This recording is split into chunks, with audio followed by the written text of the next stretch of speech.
Salut à tous, on se retrouve pour l'épisode 2135 du Zap Image. On commence aujourd'hui en ce dimanche 29 janvier avec des anniversaires et tout d'abord c'est le légendaire Romario. Il fête aujourd'hui ses 57 ans et on peut voir là sur cette image c'est quand il soulevait le trophée de la Coupe du Monde remportée en 1994. C'était la 4e Coupe du Monde remportée par le Brésil. Bon anniversaire à lui. Il y a également tous ces autres joueurs qui fêtent leur anniversaire aujourd'hui comme Youssouf Yazissi, l'ancien Lillois, il fête aujourd'hui ses 26 ans. Ou même Krikoviak, l'ancien joueur du Paris Saint-Germain, il fête aujourd'hui ses 33 ans. On va parler maintenant de tout ce qui s'est passé lors de la journée d'hier samedi. Et on commence tout d'abord en Ligue 1 avec cette très belle affiche à Marseille contre l'équipe de Monaco. Géré une bonne partie de la rencontre. Et score final 1 partout les gars. Donc Alexis Sanchez a égalisé en seconde période parce que Verretou a marqué un but contre son camp et Monaco menait 1-0 à la mi-temps. Ils auraient pu mener 2-3, 4-0 à la mi-temps tellement ils ont eu d'énormes occasions. Cette équipe monégasque en première période. Donc voilà, score final 1 partout entre ces deux belles équipes du championnat. Donc Marseille a eu plus de possession, plus de tirs cadrés, mais Monaco accroche on va dire ce point du match nul. Et la une du journal L'équipe aujourd'hui, occasion manquée. Une de ce journal donc en concédant le nul face à des monégasques époustouflants mais maladroits en première mi-temps. L'OM manque l'opportunité de dépasser Lens au classement. Les 100 et or ont en effet dû se contenter du même score 1 partout face à 3. On parlera juste après bien sûr de Lens contre l'équipe de 3, mais nous on revient sur l'OM. Et l'OM c'est vrai qu'ils font comme une belle saison, ils ont pris beaucoup de points en championnat mais se galèrent à prendre des points contre les grosses équipes du championnat. On peut voir que l'OM n'a gagné qu'un seul de ses matchs contre le top 5 de Ligue 1 cette saison. Une statistique qui peut leur coûter le titre. Voilà, parce que Marseille, on va pas se mentir, vise le titre. Ils ne visent pas les places de Ligue des Champions. Ils essaient de remporter ce championnat. Et c'est quand tu prends si peu de points contre des concurrents directs pour remporter ce championnat français, c'est pas ouf en gros. Donc voilà, une petite stat. C'est vrai qu'ils prennent beaucoup de points contre les petites équipes, mais contre les gros, ils ont du mal. Cette équipe marseillaise. Mais Marseille, les gars, de nouveau perdait le match et ils ont quand même réussi à prendre un point. Et Marseille a empoché 11 points après avoir été mené au score cette saison. Donc il y a seulement une équipe qui a pris plus de points que Marseille lorsqu'elle a été menée. C'est l'équipe de Lorient qu'on a pris 12. Donc voilà, concernant Marseille et Lorient.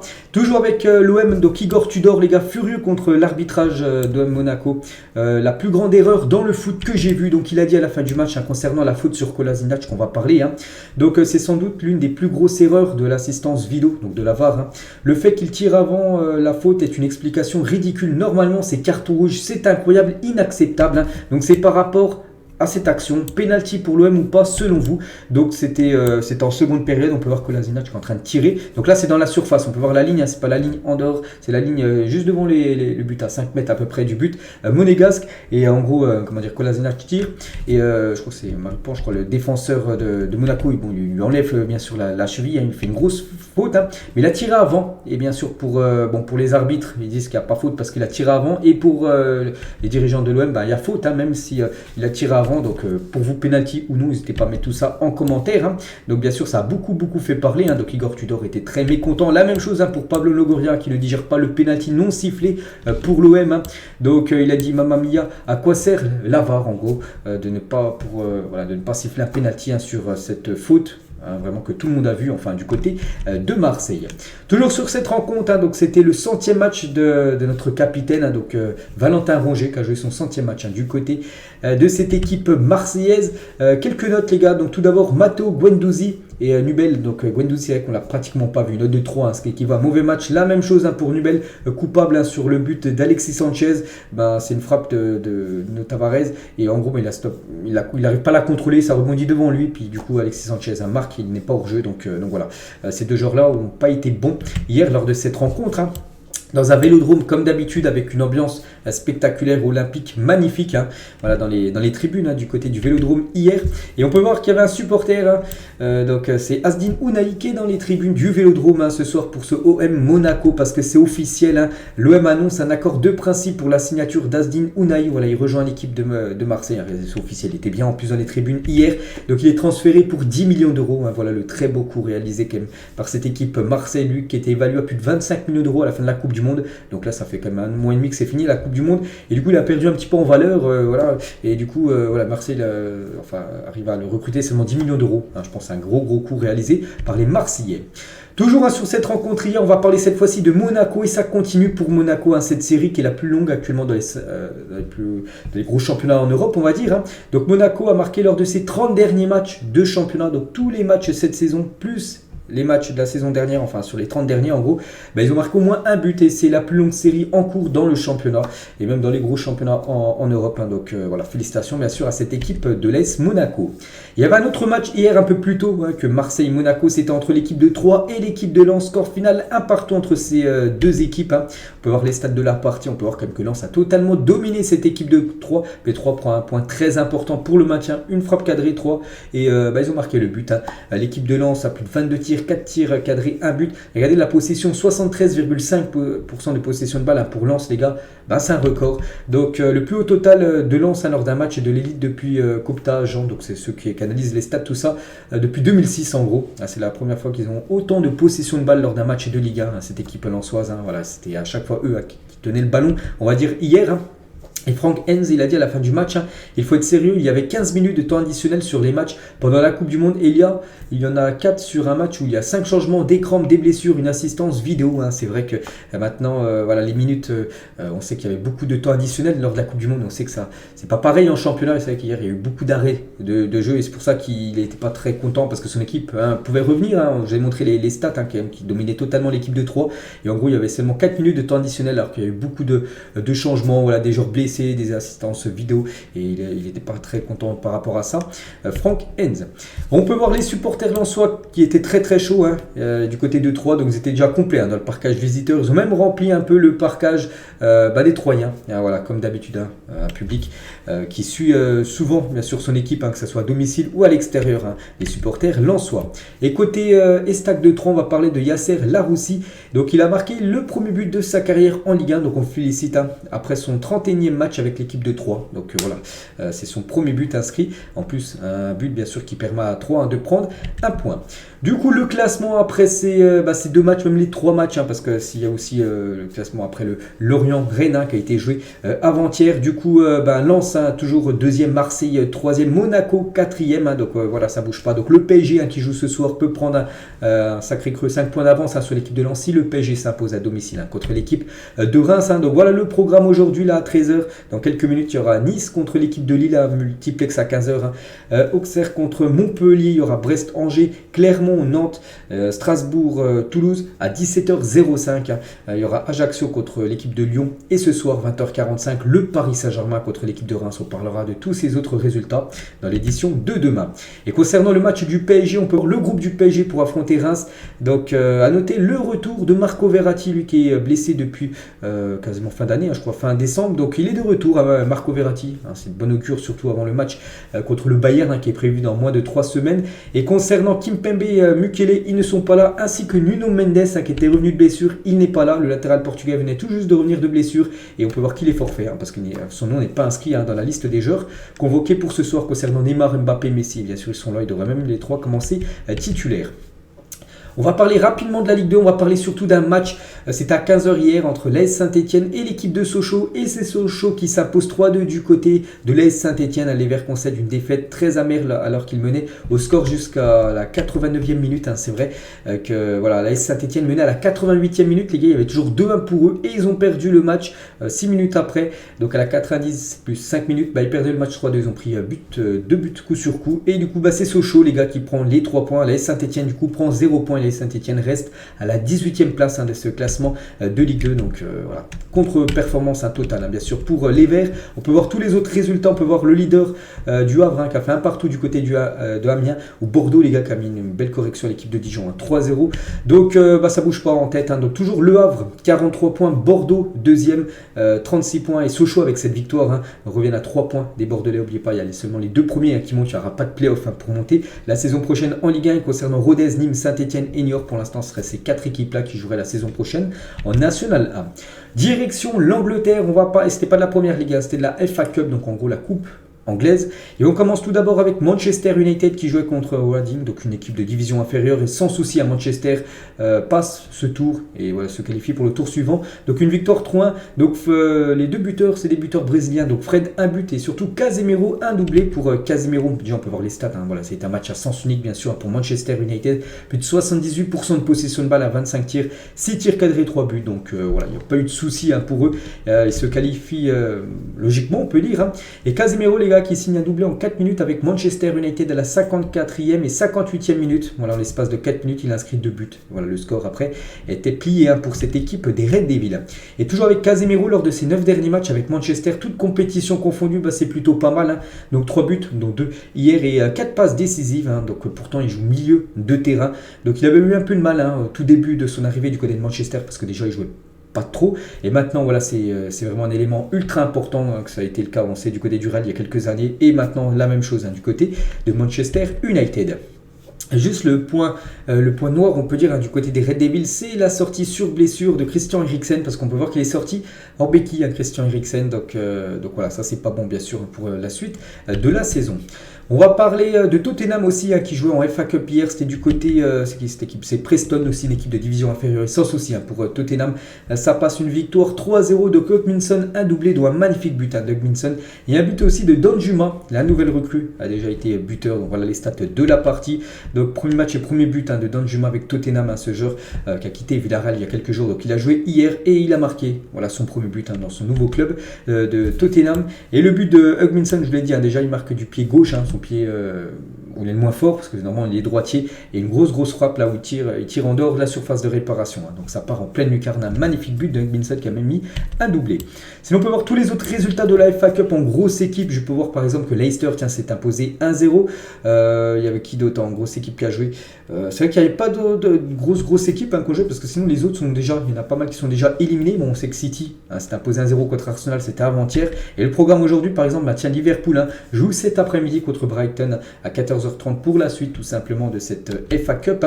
Et concernant cette rencontre, à noter que Moïse Caicedo ne participe pas à l'entraînement du jour de Brighton, donc c'était hier, donc l'Équatorien ne jouera pas face à Liverpool cet après-midi. Voilà ce joueur qui a reçu quand même des grosses offres, je l'ai dit, de Chelsea et de Arsenal.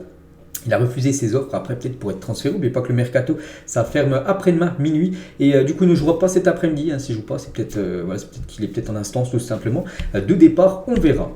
On prend la direction de l'Espagne, on va parler du derby de Catalogne entre Girona et l'équipe du FC Barcelone. Et c'est le Barça qui s'impose de nouveau 1-0. Ils ont gagné 1-0 là, ils ont gagné 1-0 il y a quelques jours en Coupe du Roi. Ils ont gagné aussi 1-0 la semaine dernière, dimanche dernier, contre Retafe en championnat. C'est vrai que c'est que des petites victoires, mais c'est des victoires qui, soit qui les qualifient pour en Coupe pour le tour suivant, ou soit qui donnent 3 points à chaque fois au classement. Et surtout, c'est une équipe qui prend plus de buts actuellement. Le Barça, c'est incroyable. Donc c'est Pedri, l'unique buteur du match.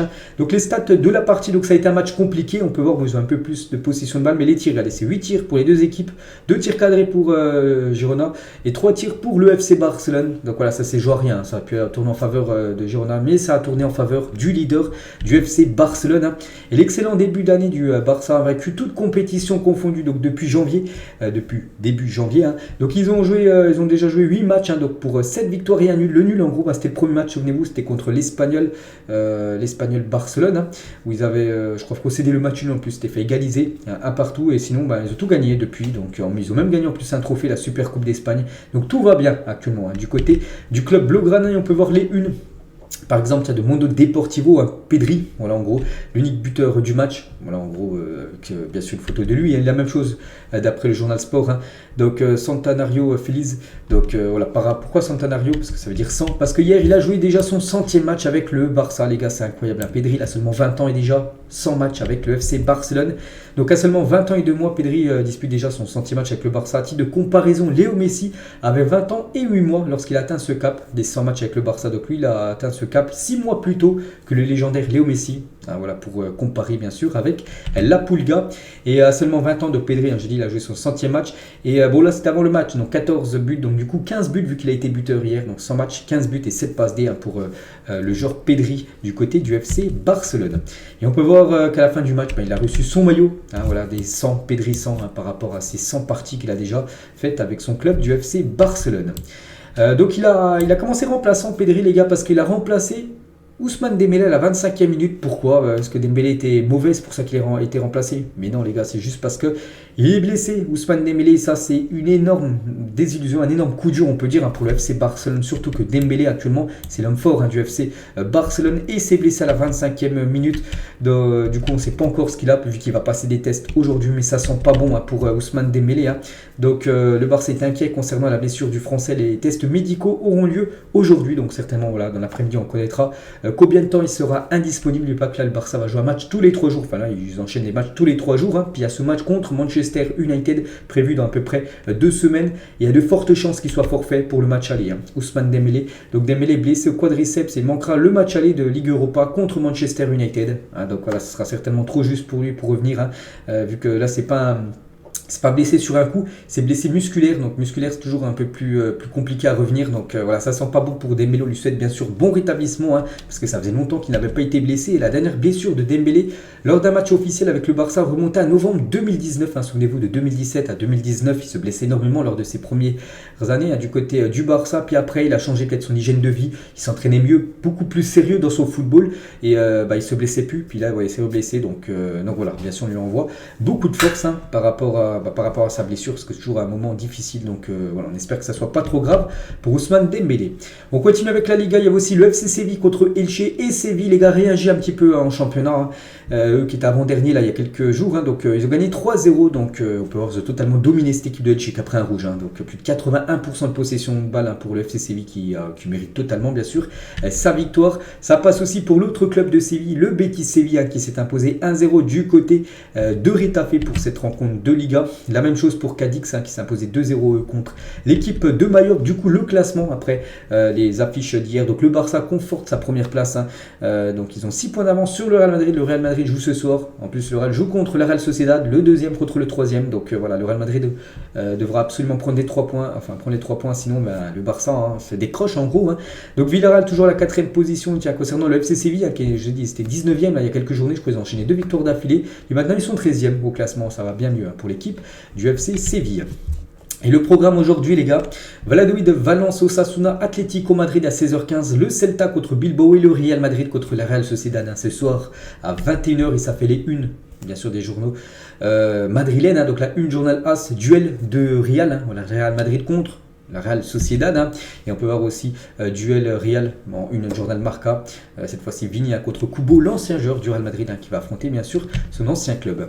On prend la direction cette fois-ci de l'Italie. On commence tout d'abord avec l'Inter Milan qui joue du côté de Cremonese, cette équipe qui galère cette saison, on va pas se mentir, et c'est l'Inter qui s'est imposé 2-1. À noter que Lautaro Martinez inscrit le doublé à côté Inter Milan. On peut voir les stats de la partie, plus de 30 tirs, c'est énorme, 30 tirs pour l'Inter Milan, dont 10 tirs cadrés, 2 buts, c'est que 8 arrêts quand même du gardien de Cremonese, mais ça n'a pas suffi. Donc l'Inter logiquement prend les 3 points, et Martinez un double buteur aujourd'hui. L'Argentin traumatise les filets cette saison, donc 14 buts et 6 passes D à toute compétition confondue pour Lautaro Martinez du côté de l'Inter Milan. Et côté Cremonese les gars, donc eux et Elche sont les deux seules équipes du top 5 européen à n'avoir toujours pas remporté le moindre match de championnat cette saison. C'est vrai qu'ils n'ont toujours pas gagné la moindre rencontre, cette équipe italienne, ou même la même chose pour l'équipe Elche, que j'ai dit, qui a pris je crois 3-0 contre Séville, on en a parlé il y a quelques minutes. L'Atalanta aussi, ça passe pour eux, victoire 2-0 contre la Sampdoria. L'Atalanta enchaîne 5 victoires d'affilée, donc eux aussi revient très très fort dans le classement. Poli Torino de partout. On peut voir le classement, donc l'Inter vu qu'ils sont imposés 40 points, deuxième. L'Atalanta, j'ai dit 5 victoires d'affilée, eux qui étaient à peu près à la 8e place il y a quelques matchs, maintenant ils sont 3e. L'AC Milan 4e, toujours Naples en tête, Naples en plus un match en retard, donc s'ils gagnent ce soir ils reprendront 13 points d'avance sur l'Inter Milan. Donc Naples joue en plus un gros match, ils jouent à domicile contre l'AS Roma ce soir à 20h45, et aussi la Lazio, Fiorentina, AC Milan, Sassuolo, tiens à 12h30 là dans quelques minutes, et la Juventus contre Monza, c'est cet après-midi à 15h. Il y a noté le retour de Paul Pogba qui est de retour dans le groupe de la Juventus pour affronter Monza. Dernière fois qu'il était dans un groupe de la Juventus, c'était avant la Coupe du Monde, donc ça date, donc on souhaite déjà qu'il puisse rejouer, et en espérant que les blessures, on peut dire, l'épargne. On va parler cette fois-ci du championnat allemand. Et on commence avec le Bayern Munich qui fait du surplace là depuis quelques matchs, hein, c'est incroyable. Il joue contre Francfort, score final 1 partout. Le Roi Sané buteur contre un but de Kolo Muani, l'attaquant français, buteur côté Francfort. Donc bon, le Bayern a dominé, hein, plus de 14 tirs, 6 tirs cadrés, mais Francfort est efficace, une frappe cadrée, un but. Et voilà, Francfort prend un point du côté de Munich, hein. Et le Bayern, les gars, n'a gagné aucun de ses 3 premiers matchs en 2023 en championnat. 1-1 contre Leipzig, 1 contre Cologne et 1-1 contre Francfort, hein. Donc une première depuis 15 ans, hein, qui n'avait pas réussi à gagner le moindre match après 3 matchs d'une nouvelle année. Donc voilà, ça va pas fort. N'oubliez pas que dans 2 semaines, joue contre le Paris Saint-Germain. Donc voilà, ils sont abonnés au 1 partout, hein, pour l'instant, cette équipe du Bayern Munich qui ne perd pas, mais il ne gagne pas. Et concernant Kolo Muani, hein, qu'on a parlé avec son nouveau but, hein, une nouvelle fois buteur. Donc le Français compte maintenant 7 buts et 10 passes D en 17 matchs de Bundesliga. Donc en gros, il est décisif à chaque match, hein, 17 buts en 17 matchs de Bundesliga. C'est le Français le plus décisif actuellement, je crois, dans les gros championnats européens. Je crois même devant Kylian Mbappé, hein, si on prend en compte un but plus passe D. Donc voilà, Kolo Muani, les gars, fait les beaux jours actuellement du côté de Francfort. Il y avait aussi le derby de Berlin entre Hertha Berlin et Union Berlin qui était deuxième avant le match, hein, on va dire, au classement. Et du coup, il reste deuxième, hein, vu qu'ils ont gagné Union Berlin. Les gars, ils ont gagné 2-0 du côté de leur voisin Hertha Berlin. On peut voir les stats de la partie. On peut voir aussi la victoire de Fribourg 3-1 contre Augsbourg, la victoire du Werder 2-1 contre Wolfsburg, la victoire de Mayence 5-2, hein, contre Bochum, hein, 7 buts dans le match, hein, comme d'habitude, beaucoup de buts, hein. Du côté de la Bundesliga, ou la victoire de Gladbach 4-1 du côté de Hoffenheim. On peut voir le classement, du coup le Bayern toujours en tête, mais voilà, maintenant ça revient très très fort derrière, hein, vu que les autres gagnent derrière, hein. Donc Union Berlin maintenant 1 point de retard par rapport au Bayern, hein, 36 points pour Union, Leipzig 35 points et Fribourg 34 points. Concernant Dortmund, hein, qui est 6ème, 31 points. Mais Dortmund joue aujourd'hui, regardez les 2 derniers matchs, hein. Schalke 04, les derniers en plus, hein, qui jouent contre Cologne. Il va falloir s'imposer pour eux, hein, parce que Cologne est 12ème, il faut qu'ils prennent des points. Schalke. Et Dortmund ira défier l'équipe de Leverkusen, hein, cet après-midi à 17h30. On prend la direction du Portugal, il y avait une affiche, donc c'était une finale en plus, la finale de la Coupe de la Ligue portugaise entre l'équipe du Sporting et l'équipe de Porto, et c'est Porto qui s'imposait 2-0 dans cette rencontre. On peut voir les stats de la partie, bon, je n'ai pas vu le match, mais bon, d'après les stats, on peut voir que le Sporting a un peu plus dominé cette équipe de Porto, mais Porto efficace, 3 tirs cadrés, 2 buts, alors que le Sporting a 5 tirs cadrés, aucun but inscrit, il y a eu 5 arrêts du gardien du FC Porto, et le FC Porto remporte sa première Coupe de la Ligue portugaise après 4 défaites en finale, c'est vrai qu'ils enchaînaient les défaites en finale. Donc voilà, cette fois-ci, c'est bien eux, hein, le trophée de la Coupe de la Ligue portugaise. Félicitations à eux. Et Porto, hein, égale le Benfica au classement des clubs portugais les plus titrés de l'histoire avec 83 titres chacun. Donc voilà, 83 pour Porto, 83 pour le Benfica. C'est les 2 équipes les plus titrées, hein, du côté du Portugal. Et Conceição, hein, devient l'entraîneur le plus titré de l'histoire du FC Porto avec 9 trophées. Hein, donc on ne peut que le féliciter, un ancien coach, hein, il coachait à l'époque, hein, du côté de Nantes. Il y avait aussi la Super Coupe, une finale, hein, voilà, la Super Coupe du côté du Brésil, entre le vainqueur, hein, du dernier championnat, le vainqueur de la dernière Coupe nationale au Brésil, c'est entre Palmeiras et Flamengo, et déjà un match avec beaucoup de buts, hein, 4-3, et c'est Palmeiras qui s'est imposé 4-3 contre Flamengo. Et à noter que Hendrik, la nouvelle recrue, hein, du côté du Real, qui rejoindra le club en 2024, donc l'année prochaine, et on peut voir qu'il a, il a reçu son trophée, hein, bien sûr. Voilà, quelques photos, hein, du joueur madrilène, toujours actuellement, on peut dire qu'il est prêt à Palmeiras, hein, avec son trophée. Il y avait aussi un match avec beaucoup de buts, les gars, du côté du championnat néerlandais, donc l'Eredivisie, entre Hazel, Alkmaar et Utrecht. Donc 5 partout, 10 buts dans le match, hein. Donc un match complètement fou. On peut avoir des triplés, chacun a mis un triplé, hein, dans une des 2 équipes. Donc voilà, 5-5, hein, lors de cette rencontre. Il y avait aussi les 2 derniers quarts de finale du Tchad, hein, qu'on a parlé, hein, la Coupe d'Afrique des Nations avec les joueurs locaux, on va dire, hein.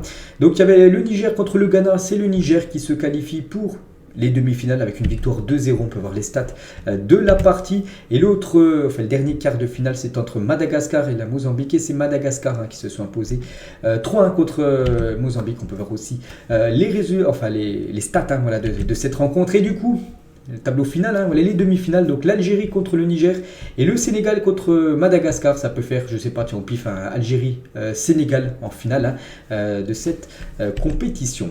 Le programme du jour aujourd'hui, beaucoup de football, n'oubliez pas les gars, 12h30, Milan-Sassuolo, il y a Nice-Lille à 13h, Brighton-Liverpool à 14h30, on peut voir le multi-ligue 1 à 15h, hein. Donc ce soir, Naples-AS Roma, PSG-Reims à 20h45 et le Real contre la Real Sociedad à 21h. Voilà, donc gros programme foot, on parlera de tous ces résultats demain midi.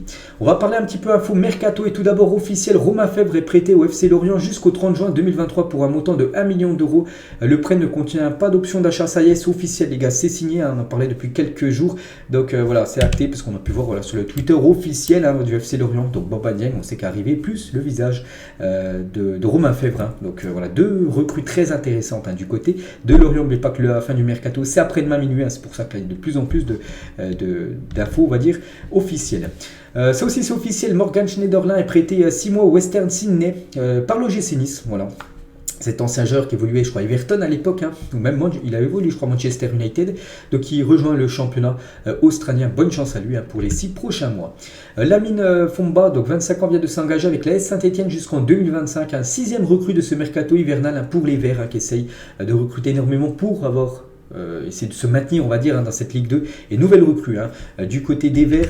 Et nouvelle recrue aussi du côté de Troyes. Et ça aussi, c'est officiel, c'est Alexis Tibidi. Donc 19 ans, vient de s'engager avec l'équipe de Troyes jusqu'en 2027. On va parler de Malo Gusto. Donc Malo Gusto, donc hier, il a passé sa visite médicale du côté de Chelsea à Londres. Tout s'est bien passé. On peut voir, voilà, Malo Gusto a passé avec succès sa visite médicale en faveur de Chelsea. Donc c'est imminent. Donc à tout moment, les gars, ça peut intervenir là aujourd'hui dimanche. Concernant sa signature officielle. Donc ça devrait être un contrat de 6 ans et demi jusqu'en juin 2029. Donc voilà, c'est Fabrizio Romano qui dit ça. Donc tout est ok. Donc il manque plus que l'officialisation. Ça sera certainement officiel avant demain.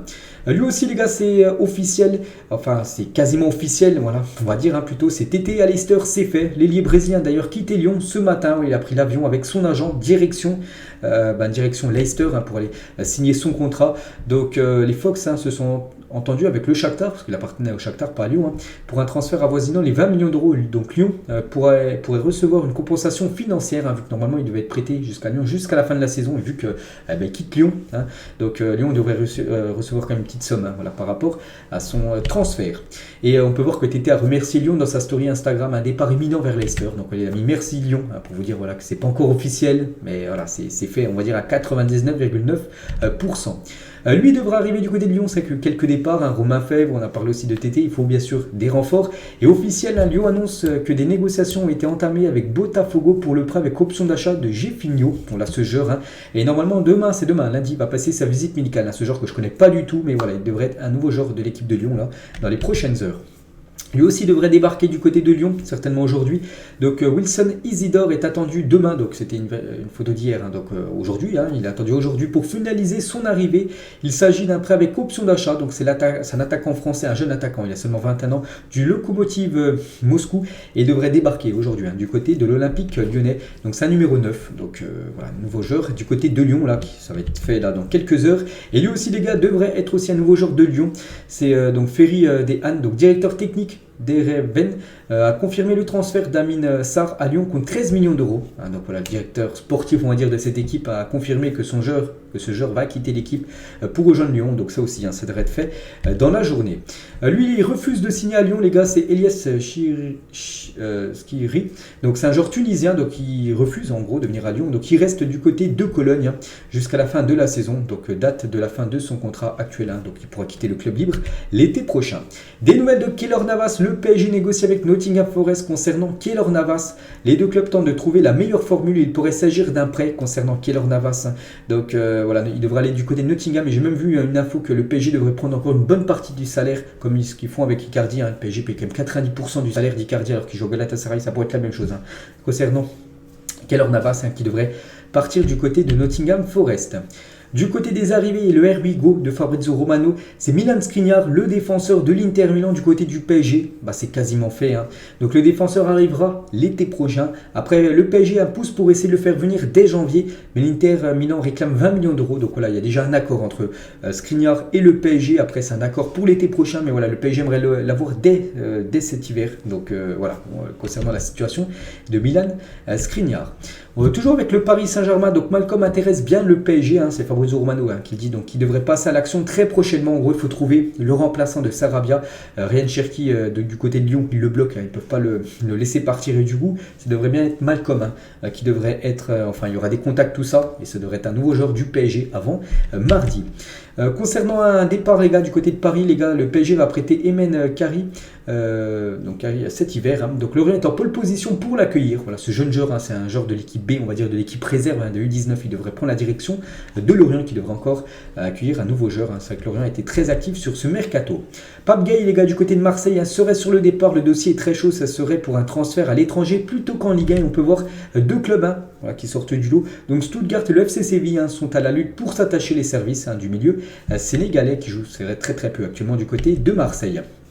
Lui, il était forfait hier, hein, pour le match de l'OM. C'est Jonathan Klaus et l'Atlético Madrid, hein, aurait fait une offre à l'OM pour Jonathan Klaus. L'équipe parle d'un prêt avec une option d'achat 9 millions d'euros pour le latéral français d'après les dernières infos. Hein. Donc convoité par l'Atlético notamment. Jonathan Klaus devrait quand même rester à l'OM, hein, cet hiver. Après, ce serait plus un départ l'été prochain que cet hiver parce que Marseille aimerait bien évidemment le conserver.